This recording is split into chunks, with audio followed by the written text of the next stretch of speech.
हमारे दिमाग का भोजन क्या है? क्योंकि जब आप गाड़ी में घूमने लगेंगे ना, तो वो जो बाइक पे आप घूमते थे, बारिश होती थी, आप भीग जाते थे और कहीं किसी दुकान के बाहर खड़े होके, किसी पेड़ के किनारे खड़े होके आप इंतज़ार करते थे कि काश ये बारिश कब रुकेगी और कब हम अपने घर पहुँचेंगे। तो बच्चा क्यों गाली दे भाई? उसने ना कोई शैतानी की, ना तुम डाँट रहे हो, क्यों गाली दे? अब लोगों को बड़ा मन सुनने का। राधे राधे, मैं स्मृति मिश्रा आप सभी लोगों का स्वागत और अभिनंदन करती हूँ। आज मैं अपनी चर्चा में जो विषय लेके आई हूँ उसका नाम है परिवेश। कंफ्यूज मत होइएगा, परवरिश और परिवेश दोनों सिमिलर हैं, लेकिन दोनों के अर्थ अलग हैं। रही बात परवरिश की, तो आप सभी लोग बेहतर कर रहे होंगे परवरिश अपने बच्चों की, उस पर मैं कोई भी बात नहीं करने वाली हूँ। हम बात करेंगे परिवेश पे, जो मैंने देखा और महसूस किया, तो वही आप लोगों के समक्ष लेके आई हूँ, उन्हीं सारी बातों को चर्चा के रूप में। तो चलिए शुरू करते हैं कि परिवेश आखिर है क्या।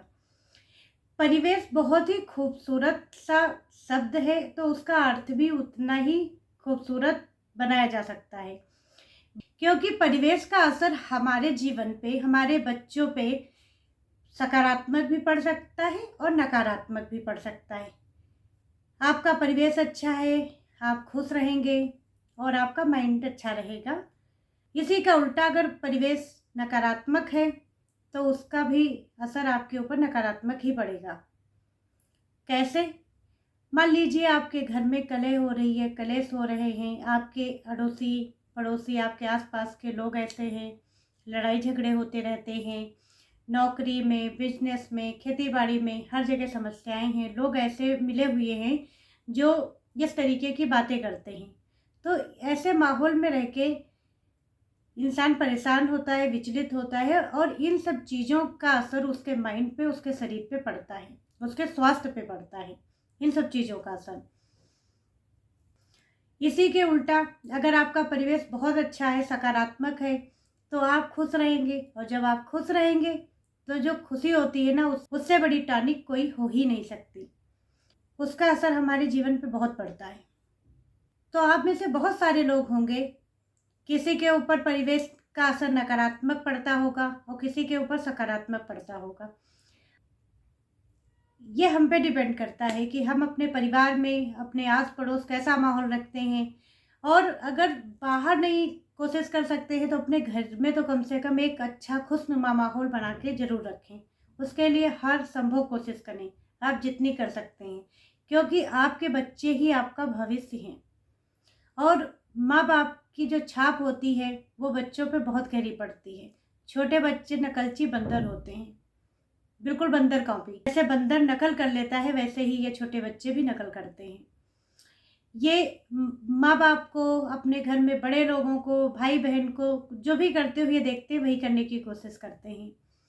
तो बच्चों को सिखाने का सबसे अच्छा तरीका ये है कि जितना ज़्यादा से ज़्यादा हो सके थ्योरी के रूप में ना करके उसको प्रैक्टिकल रूप में सिखाया जाए।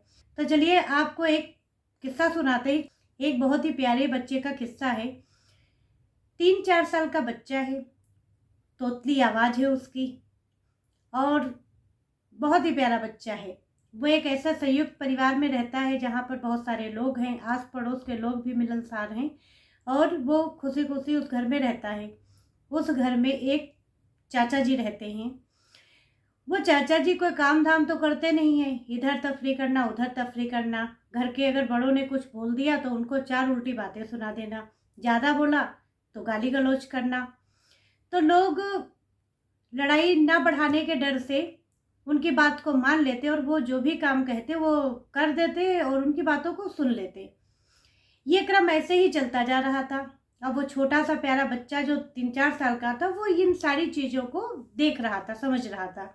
अब उसके माइंड में क्या आया कि ये जो चाचा जी हैं, ये गुस्सा करते हैं तो सब लोग इनकी बात को मान लेते हैं। आखिर इन शब्दों में कुछ तो असर है, जो लोग इनकी बातों को इतना मान लेते हैं। अब ये सारी बातें बच्चे के दिमाग में बिल्कुल सेट हो गई थी, बैठ गई थी। तो एक दिन ऐसे ही बच्चा शैतानी कर रहा होता है, तो घर के बड़े, उसके जो भाई बहन होते हैं या मम्मी पापा, किसी ने उसको डांटा, तो बच्चे ने उल्टा गाली दे दी। अब गाली दी तो हुआ उल्टा, लोग हंस दिए उसकी बात पे, उसे कोई डांट ही नहीं पड़ी। लोगों को बड़ा मजा आ गया। बच्चा सोचे कि ये क्या बात हुई कि मैंने गाली दी तो चाचा की तरह ही हो गया। जैसे हमारे चाचा जी को कोई कुछ नहीं बोलता, मैंने गाली दी, मुझे डांट भी नहीं पड़ी और उल्टा लोग हंस दिए।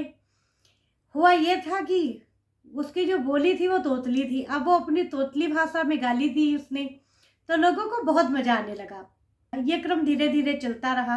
घर से आस पड़ोस के लोगों तक ये बात पहुंची। अब बच्चा जिधर से निकले लोग उल्टा उसको बुलाए, बेटा इधर आओ, गाली दो।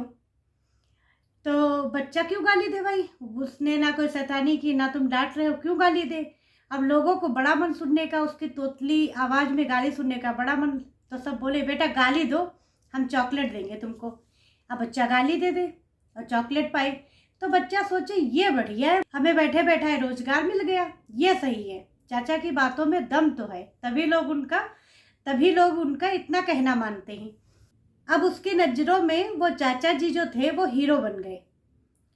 वो बच्चा उन चाचा जी को अपना आदर्श समझने लगा कि चाचा जी जो करते हैं वो सही करते हैं, लोग उनका बड़ी रिस्पेक्ट करते हैं। अब बच्चे को तो पता नहीं। धीरे धीरे बच्चा जब बड़ा हुआ तो क्या असर पड़ा उस परिवेश का। तब किसी को उस बच्चे की, जो बच्चा बड़ा हो गया था, उस बच्चे की गालियाँ अच्छी नहीं लग रही थी। छोटा था, आवाज़ तोतली थी, सबको अच्छा लगता था, लेकिन किसी ने उसको सुधारा नहीं। बच्चा बड़ा हो गया और उसकी वो आदत रह गई, वो नहीं छूटी, वो स्वभाव बन गई उसका। तो ये होता है हमारा परिवेश। परिवेश जो होता है, जो माहौल होता है, उसका असर हम सब पे, बच्चों पे बहुत पड़ता है, खासकर बच्चों पे। बच्चों को शुरुआत से जो चीज़ें सीखने को मिलती हैं, धीरे धीरे वो उनकी लाइफ स्टाइल बन जाती है, उनकी आदत बन जाती है। चलिए इसको एक और तरीके से समझते हैं कि हिंदी भाषी एक बच्चा होता है, जन्म लेता है और घर के सभी बड़े लोग उस बच्चे को गोद में उठाते हैं। उस बच्चे को गोद में उठाते हैं और उसको ऐसे प्यार करते हैं, उससे बातें करते हैं, ना जाने अनगिनत कितनी बातें उस बच्चे से कर देते हैं। उस बच्चे को तो कुछ भी नहीं पता, वो तो बस देखता रहता है कि कोई इंसान है जो बोल रहा है, कुछ आवाज़ आ रही है। उन्हीं आवाज़ों को वो सुनता है, 1 साल 1.5 साल सुनता है, फिर वो कुछ कुछ शब्द निकालना शुरू करता है, फिर वो बोलना शुरू कर देता है। तो उस बच्चे को किताबी ज्ञान से पहले कौन सी भाषा आ जाती है? बोलने वाली भाषा। वो हिंदी भाषा का ही बच्चा नहीं, अंग्रेज का बच्चा हो या किसी और देश का बच्चा हो, किसी और भाषा का बच्चा हो, उसको वो भाषा पहले आ जाएगी जो उसके परिवेश में होगी। कैसे आ जाती है ये भाषा? परिवेश का असर होता है। हम दिन रात जो बातें सुनते रहते हैं, वो कहीं ना कहीं हमारे पर असर डालती है और वो एक आदत बन के वो चीज़ प्रैक्टिकल रूप में हमें आ जाती है। ऐसे ही विचारों का होता है। हेल्थ में कोई प्रॉब्लम होती है तो हम डॉक्टर के पास जाते हैं, लेकिन जो हमारा माइंड है वो, उसकी हेल्थ का क्या? आप जैसे विचार उसको दोगे वैसा ही वो बनेगा। हमारे दिमाग का भोजन क्या है? हमारे विचार, हमारे आसपास के लोग, हमारा परिवेश।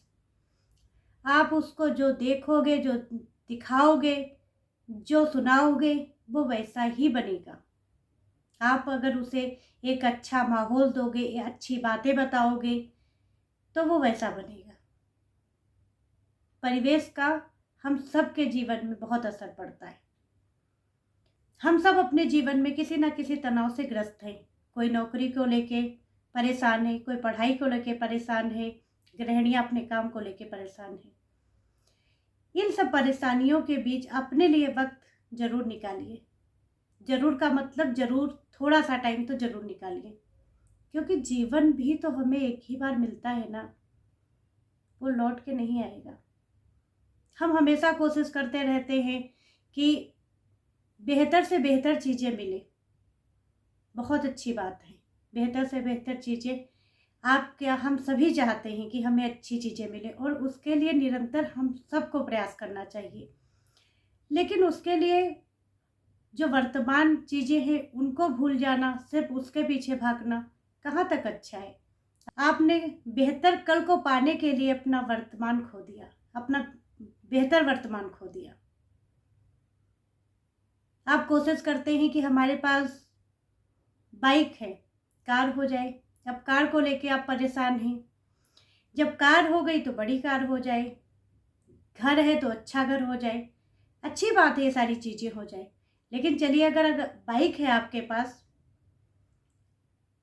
गाड़ी की आप कोशिश करिए, लेकिन बाइक है तो बाइक के साथ मज़े करिए ना। क्योंकि जब आप गाड़ी में घूमने लगेंगे ना, तो वो जो बाइक पे आप घूमते थे, बारिश होती थी, आप भीग जाते थे और कहीं किसी दुकान के बाहर खड़े होके, किसी पेड़ के किनारे खड़े होके आप इंतज़ार करते थे कि काश ये बारिश कब रुकेगी और कब हम अपने घर पहुँचेंगे। वो सारी चीज़ें नहीं मिलेंगी। आप जीवन में तरक्की कर जाओगे, लेकिन ये सारी चीज़ें आपको दोबारा नहीं मिलेंगी। जो है उसको एंजॉय करिए और बेहतर कल के लिए कोशिश करिए, लेकिन जो है उसको एंजॉय करिए। जब आप बड़े हो जाओगे ना, बड़ी चीज़ें पालोगे ना, तो आपको यही सारी चीज़ें फिर से आपको अपनी तरफ बुलाएंगी और आपको यही सारी चीज़ें बहुत अच्छी लगेंगी। जब आप बाइक से कहीं जाते थे, बारिश होती थी, भीग जाते थे, तो वो सारी चीज़ें आपको बहुत याद आएंगी। ना जाने ऐसे कितने अनगिनत चीज़ें हैं लाइफ में। कोशिश करिए खुश रहने की। जीवन बार बार नहीं मिलता है, एक ही जीवन मिला है, इसी में सब कुछ करना है। क्यों ना हम सब मिलके एक प्रयास करते हैं। हम सब परेशान हैं। हर कोई कहता है कि मैं सही हूँ, वो गलत है। अच्छी बात है कि हम सब सही है, दूसरा गलत है। लेकिन एक कोशिश तो हम कर सकते हैं ना। वो कोशिश ये है कि कोई किसी भी चीज़ की पहल, गलतियों की पहल हमसे ना हो। खुशियों की पहल हो, बहुत अच्छी बात है, लेकिन किसी भी गलत चीज़ की शुरुआत हमसे ना हो। सबसे पहले हम किसी को गलत ना बोलें। अगर हम इसको एक मूल मंत्र की तरह अपनी, कहते हैं ना कि गांठ बांध लेंगे, हर कोई यही सोचने लगेगा कि वो पहला इंसान मैं तो नहीं हूँ, कहीं मुझसे तो कोई गलती नहीं हुई है। खुश रहिए, मदद करिए। मैं ये नहीं कहती हूँ कि सबको लुटा के मदद करिए। जितना आपसे संभव हो पाता है उतना करिए। थोड़ा हो पाता है थोड़ा करिए, ज़्यादा हो पाता है ज़्यादा करिए।